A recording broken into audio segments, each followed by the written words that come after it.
So I do have on the phone with me today the guitarist of Phillip H. Anselmo and the Illegals. I have Mr. Stephen Taylor. How's it going, man?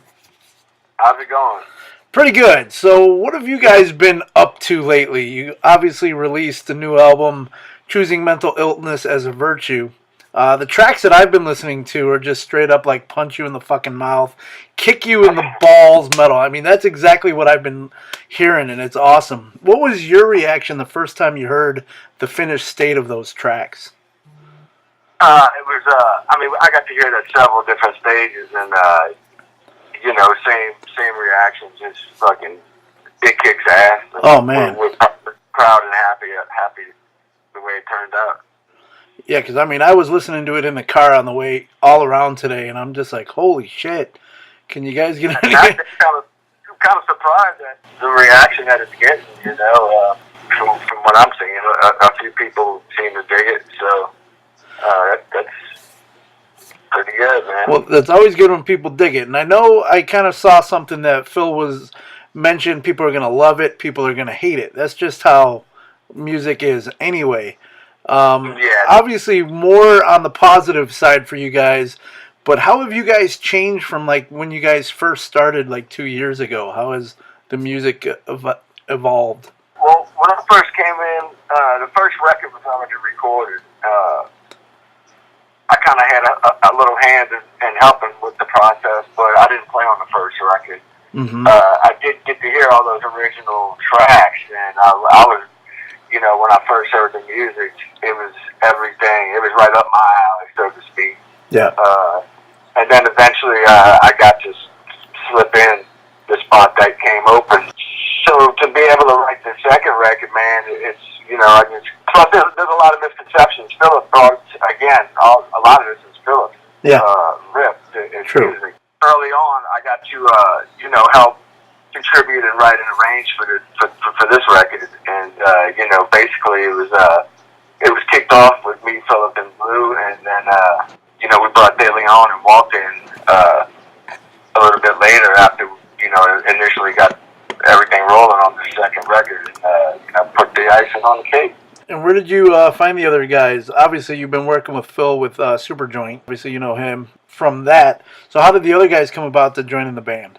Well, we met Mike De Leon when we were on that last Illegals European tour. We met, he was playing with MOD, and okay. I think we were going on a couple bands after them or something, and at the time, this was before Marvy left the band, and at that point we knew, we were talking about doing a two guitar player thing, and when I heard him warming up on stage, it was stuff that sounded exactly like what we were writing already, so it kind of just sparked my interest, and I went over and met him and just kept him on the back burner until things developed, and we just put the call into him and brought him out. Cool. So it was basically a perfect fit the minute you heard him. Yeah, he's a great guy, and great to be around, and always in good spirits, and always ready to throw out a jam. Cool. And as I mentioned a few moments ago, you're with Superjoint with Phil as well. You played bass there, and now with the new band, you play guitar. What was your transition like for you, or have you always played both? I've always been a guitar player. I've never played bass before. Okay. So when I joined the Illegals, that was the first time I ever picked up a bass in my life, really. Besides doinking around with it or something. But, gotcha. So that was a learning process. The Illegals is balls out, grind, and anything goes. Punk rock style, hardcore, whatever mix match you want to put together and throw it in there. If it works, it works. So it's like I didn't have to be like some flea bass or, something like that, so I attack it the same way, and I just go after it, man. After the first record and the transition between writing the second record, because, I don't know if you want to put this on the interview.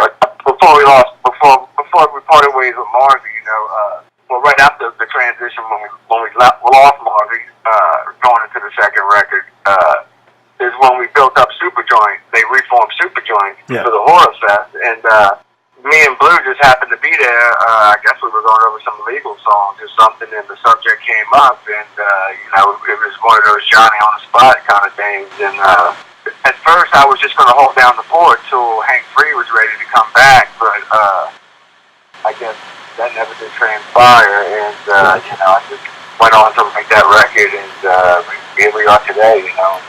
Speaking of the name, choosing mental illness as a virtue, is there a story or a situation behind the name of the album? That's a Phillip. Phillip question, huh? That's all he's doing, obviously. Yeah. I mean, obviously, it's a reflection on, the state of affairs. The current times and just, exactly. Are they the current times, or they've always been the times, I guess, Yeah, unfortunately, it's kind of getting on the back burner, and then obviously with everything happening yesterday in Florida, it's come to the forefront again, so here it is. Yeah, it's a repeating cycle. Exactly, it's a repeating cycle. So when you look at the overall landscape of the metal genre, what do you think is missing or could be changed?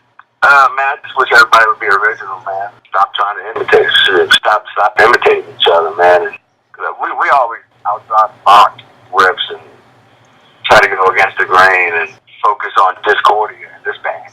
Yeah, and that's kind of how you have to do it. Like you said, kind of be original, because lately I've been hearing a lot of cover songs all over the place, which I get it. That's kind of how you kind of build yourself a little bit to make a name of what people know, but then, you have to have the original material. I mean, it probably is getting harder and harder out there to be more original. I mean, people push the envelope on music for a long time, man, so, again, that's another repeating cycle of, I guess if you go back and look at the history of music, there's always that extreme band in the mix that's doing something, pushing music to the extreme. That's always been happening, really. And what it comes in cycles, Yeah, it does come in cycles. What band was it for you that kind of got you swayed into really playing really hard metal music? Was there one band or one concert or one song? What got you? I'm playing hard music, heavy music. I guess as a kid, I was listening to all the 70s rock music that I grew up with. But later in life, one of the main influences, it's not even metal, that drove me to the extremities is an industrial band called Untitled Chapter. Blix and Bargeld and the Birthday Party and bands like that, That's the kind of stuff that the extremes I grab. Industrial noises and sound and craziness. I think in a way I try to bring that to this band, because I find myself just making stupid sounds or just trying to play the guitar in a different kind of way or something, or going against the rhythm in a weird way. And it usually comes out sounding like the advancing armies coming down upon you somehow. And that's funny you say that, kind of like the industrial sound, because actually now thinking back at what I've heard of what you've done on this album, it sounds more kind of like the industrial metal type music. So it is kind of like a whole mixture of everything. So it's pretty cool that way too then. Yeah, I think some of those rhythms are ingrained in my psyche somewhere. I tend to bring them out in the metal genre. Gotcha. But again, a lot of this was, Phillip's writing. I think we might have took some obscure riffs from what would have been some old Chrysler version riffs and flipped them and flopped them around and added some spice to them. And I got to throw a little bit here and there. I'd have to go back and listen to songs, but the basis of everything was Phillip's again. So okay, we're just glad that we could throw what we can on it, and be part of it. And how much input did you have on the songs and the riffs, or did you not have much on it? Oh yeah, in the beginning, we sat down and arranged all those songs. Okay. Hours, just me, Phillip, and Blue jamming in the room, And then I think the one song that had the most collaboration with everybody was Utopia. Okay. Cool. That was one of everybody threw a riff in, and that's that song. And then everything else, everybody got to put their flavor on, So cool. It's definitely coming together as a band, Yeah. And outside of metal music, what other type of genres or bands do you like that's not hard metal? Is there anybody out there that you currently like or did? Oh man, I listen to all kinds of stuff. One of my favorite bands is Neubauten, but I like a lot of Crime in the City Solution was another real Okay. big influence. I'm open to everything. I listen to a lot of stuff. But to tell you the truth, a lot of Australian bands have influenced me. A lot of those cats are from Australia, like Nick Cave and the Bad Seeds. Oh, nice. Okay. Even all of the Portals down there, King Parrot, all those dudes. And there's something I love about all those bands. You know? Maybe it's the Outback. I don't know. And where do you find your music currently? Obviously, there's so much out there with social media, Spotify, iTunes, YouTube. Where do you kind of find your newer bands to kind of listen to? I really don't search for it. If I listen to something new, either Phillips turned me on to it or a friend of mine turned me on to it.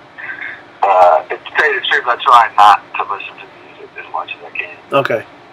Which is probably weird. It does sound a little weird, but the funny thing is, I actually am now a publicist with a publicity company too.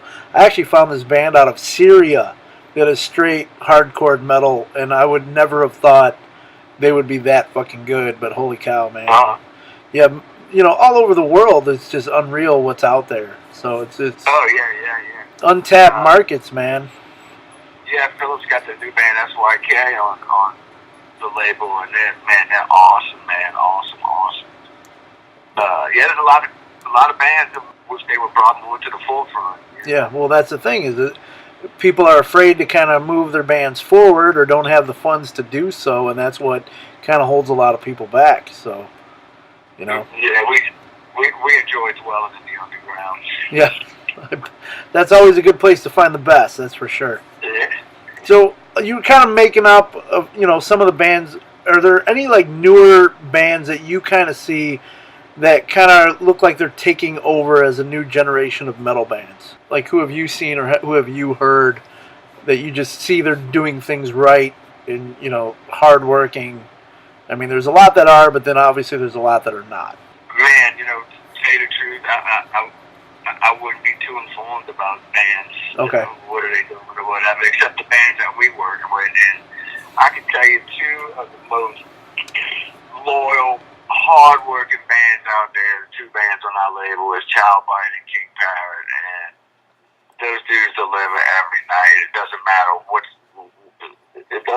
what problem they just encountered before the gig. It's just the hardest working dudes out there, man. Much respect to those two bands for sure. Cool. And you were talking about your European tour a few years ago. What do you think is the biggest difference between Europe and their love for metal compared to America, and kind of like not as much to the forefront compared to Europe? I don't know if it's just metal, but I've been in other bands before that I've toured Europe extensively, and just the whole vibe over there is different towards the arts and music. Exactly, and I'm wondering why that is. It doesn't really make sense. Is it because the pop nature of, the American Idol and crap like that on TV is kind of pushing that type of music, or are people just afraid to like different things and are just safe? I mean, there's a whole different reasons there. Yeah, I don't know, but I mean, I'm heavily influenced on the European sound all through the 90s that I spent my time there. I was heavily influenced and soaked a lot of it in. Man, I don't know what. It's a cultural thing, really. Yeah, exactly. I mean, I don't know if the arts are like more subsidized or encouraged by the governments or education or whatever than here.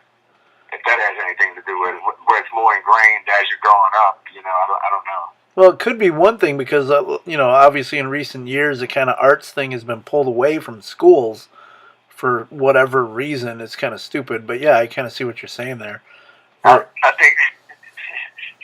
think we breed lawyers and people like that here instead of musicians. So many people It's a hard life, man. It Being is. a musician sucks, dude. It's a curse, dude. Not just a musician, but an artist in general. I mean, I'm a professional photographer, and holy shit, you talk about trying to find work a lot. Yeah. It ain't easy. The crappy things I had to do throughout life to earn money and make a living. And still to this day, we still have to go out and hustle, you know. And what do you do outside of music? Like, what kind of hobbies or jobs, or what do you do? We do construction, stuff like that, or I've been doing a lot of sign making and getting into 3D printing and CDC work and CNC work and stuff like that. Oh, that's cool. Obviously, before you got into music, what were you doing as a job? Oh, man, I was, well, everything? I've been doing music all my life, so, you know, anything from painting houses to scrubbing toilets, man, yeah, whatever I had to do. See, and that's what musicians nowadays need to kind of look at too. Is like you have to have that other outlet to make money, and not just hope that music is going to do it for you. Yeah, you want it to, but it's just hard to kind of coincide both of those together. Yeah, I think when I mean when you love to do something, and I guess it's I don't know if you're going after that's more than a hobby, or if it is a hobby, you'll do anything to supply that hobby or that craft or that goal you're going after, you know? Exactly. So, last question here. If you were to pick if you were to go on a, say, like Slayer just announced their final ever tour. If you were to announce your final ever tour, what 3 bands, current or not, would you want to be on the lineup with you? Oh, jeez. I know, I'm tough. Man, you know what? No matter who I pick, it'll probably end up being Child Bite and King Parrot. Okay, and obviously you could always throw Pantera on there too, you know. Yeah, the Dream World, yeah. Well, that's what I mean. It's Dream World, either current or not. You know, they could be, you know, defunct or members passed away. But yeah, I totally get it. Cool, man. Any other final words before we head out? I mean, obviously, check out Choosing Mental Illness as a Virtue on social media. You know, pick up the album on iTunes. You know, Spotify. Buy it for real. Yeah, just, you know, keep updated with thehousecore.com. All the bands coming up through there, and the latest Choosing Mental Illness record. Yeah. Go back and check out the Super Joint release and King Parrots and the Child Bites and the SYKs. And stay tuned for tour dates coming up shortly. I was gonna just ask, are you guys heading out on tour anytime soon, or festivals, or what do you got going on? Yeah, when we first started the interview, you said what we were doing lately, but since the album release, we've kind of been just on break. Phillip had a surgery, so we're waiting for him to recover from that. And once he gets all up and at him, it's going to be all systems go. Sweet. So I definitely can't wait till you get back to Chicago. Unfortunately, I missed you with Super Joint when you guys were here a few months ago with Devil Driver, so I totally missed that show, man. But I heard it was fucking awesome. That's all I know. So. Yeah, we had a good time. So again, I appreciate you joining me today, Steven. So again, you know, good luck to you with that. Hopefully, the new tour coming up and any festivals. And I appreciate you joining me today. Oh, thank you, sir. Cool, man.